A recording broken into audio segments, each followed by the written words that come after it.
नमस्कार। आज हम एक बहुत ही दिलचस्प ज्योतिषीय विषय पर बात करने वाले हैं, कुंडली के तीसरे भाव में मंगल।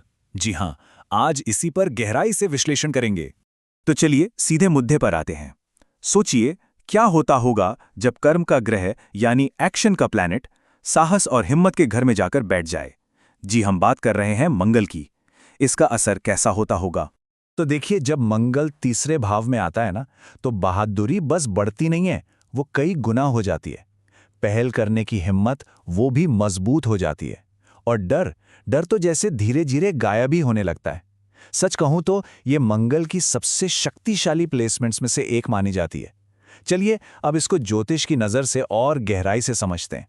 ठीक है, तो इस प्लेसमेंट को पूरी तरह से समझने के लिए हमें पहले दो चीजों को अलग-अलग समझना होगा। पहला, ये तीसरा भाव आखिर है क्या, और दूसरा, मंगल ग्रह की अपनी क्या खासियत है। तो सबसे पहले तीसरा भाव। ज्योतिष में इसे एक बहुत ही पावरफुल नाम दिया गया है, पराक्रम भाव। जैसा कि नाम से ही जाहिर है, ये भाव है साहस का, हमारे अपने एफर्ट्स का और खुद से पहल करने का।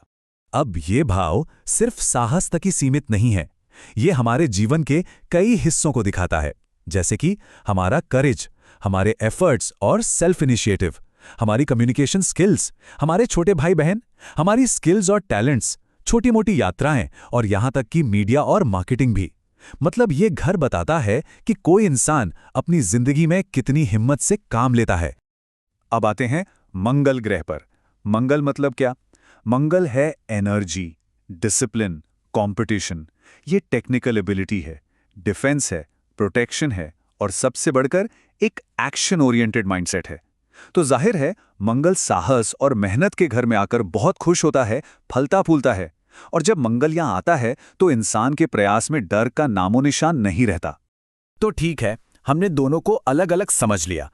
अब चलिए इन दोनों को जोड़कर देखते हैं कि जब मंगल पराक्रम भाव में बैठता है तो उसके असल प्रभाव क्या-क्या होते हैं। पहला और सबसे बड़ा इफेक्ट, असाधारण साहस। आप कह सकते हैं कि बहादुरी के लिए इससे बेहतर प्लेसमेंट शायद ही कोई हो। ऐसे लोगों की पहचान क्या होती है? ये लोग खुद आगे बढ़कर पहल करते हैं। कोई भी चैलेंज हो, सीधे सामना करते हैं। टकराव से बचते नहीं, बल्कि उसका सामना करते हैं।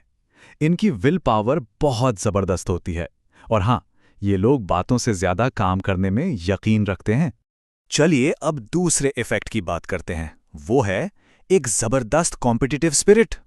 और इसी कॉम्पिटिटिव नेचर की वजह से ऐसे लोग स्पोर्ट्स में, आर्मी या पुलिस में, बिजनेस में, मार्केटिंग और सेल्स में और मीडिया जैसे फील्ड्स में कमाल कर जाते हैं। सीधी सी बात है, इन्हें कंपटीशन से डर नहीं लगता।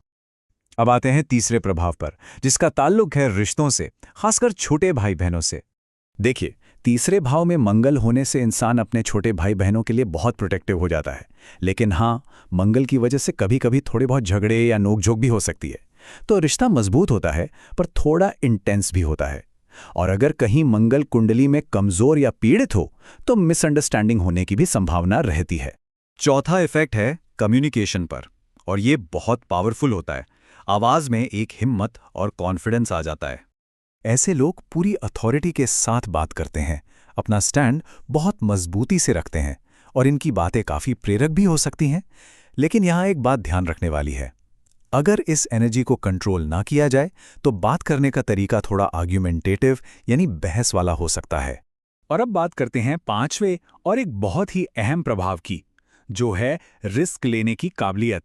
यहां बैठा मंगल इंसान को कैलकुलेटेड रिस्क लेने की हिम्मत देता है, और इसका नतीजा अक्सर बिजनेस में ग्रोथ मिलती है, सेल्फ मेड करियर में सक्सेस मिलती है और अपनी मेहनत के दम पर पहचान बनती है। सही मायनों में यह सेल्फ मेड लोगों की प्लेसमेंट है।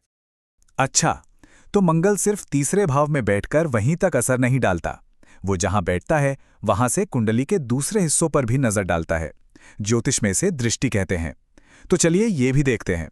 तीसरे घर से मंगल की नजर पड़ती है छठे, 9वें और 10वें घर पर। इसका मतलब क्या हुआ? इसका मतलब ये हुआ कि यही एनर्जी दुश्मनों पर जीत दिलाने में मदद करती है, किस्मत का साथ दिलाती है और एक बहुत मजबूत करियर बनाने में भी मदद करती है। अब एक बहुत ही जरूरी बात, क्या हर किसी के लिए तीसरे घर का मंगल एक जैसा फल देता है? नहीं, ये इस बात पर डिपेंड करता है कि मंगल कुंडली में मजबूत है या फिर कमजोर। इसको ऐसे समझिए, अगर मंगल अपनी राशि में है, उच्च का है या उसे अच्छे ग्रहों का साथ मिल रहा है, तो ये जबरदस्त कॉन्फिडेंस देता है, दुश्मनों पर जीत दिलाता है, करियर में शानदार ग्रोथ होती है और इंसान अपनी मेहनत से नाम कमाता है। ऐसे लोग असल में अचीवर बनते हैं। वहीं दूसरी तरफ अगर मंगल कमजोर या पीड़ित हो तो यही एनर्जी उल्टी पड़ सकती है। भाई बहनों से झगड़े, लापरवाही, कानूनी पचड़े, जरूरत से ज्यादा आत्मविश्वास और जल्दबाजी में लिए गए फैसले, ये सब परेशानियां दे सकता है। तो सवाल ये उठता है कि अगर ये एनर्जी इतनी पावरफुल है तो इसे सही दिशा में कैसे लगाया जाए। चलिए इसके कुछ उपायों पर और फिर इसके निष्कर्ष पर बात करते हैं। इस एनर्जी को बैलेंस करने के लिए कुछ आसान से उपाय हैं। पहला, नियमित रूप से हनुमान जी की पूजा करना। दूसरा, हर मंगलवार को हनुमान चालीसा का पाठ करना। तीसरा, लाल कपड़े या मसूर की दाल का दान करना। चौथा, रिएक्ट करने से पहले थोड़ा धैर्य रखना सीखना। और पांचवा, अपनी एक्स्ट्रा एनर्जी को निकालने के लिए कोई फिजिकल एक्सरसाइज जैसे जिम या स्पोर्ट्स में शामिल होना। तो सार क्या है? सार ये है कि मंगल को एक डायरेक्शन चाहिए। जब उसे सही रास्ता मिलता है ना, तो यही ऊर्जा एक जबरदस्त ताकत बन जाती है। और इस एनर्जी को सही रास्ते पर लाने की चाबी है अनुशासन। तो कुल मिलाकर हम कह सकते हैं कि तीसरे घर का मंगल इंसान को मेहनत का योद्धा बनाता है।